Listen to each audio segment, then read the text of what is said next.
سورہ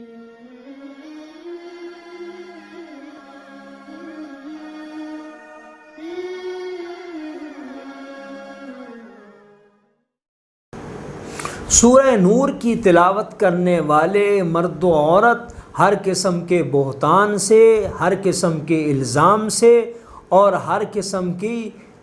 تمام جو ہے شریروں کی شرارتوں سے، خبیثوں کی خباثتوں سے محفوظ رہتے ہیں۔ اور اللہ نہ کرے اگر کسی پر کسی طرح کا بھی کوئی الزام لگ جائے، کوئی بہتان لگ جائے اور کسی طرح کی بھی کوئی شریروں کی شرارت جو ہے اس کو ان کی طرف منسوب کر دیا جائے، تو سورہ نور کی تلاوت کریں، انشاءاللہ اس کی برکت سے اللہ تعالیٰ اس سے براءت بھی نصیب فرما دیں گے، نجات بھی نصیب فرما دیں گے، خلاصی بھی نصیب فرما دیں گے، عزت سے سرخروئی بھی نصیب فرما دیں گے۔ سورہ نور کی تلاوت کو اپنا معمول بنائیے اور تا زندگی ہر طرح کے الزامات سے، ہر قسم کے بہتانوں سے اور ہر قسم کے الزامات سے محفوظ رہیے۔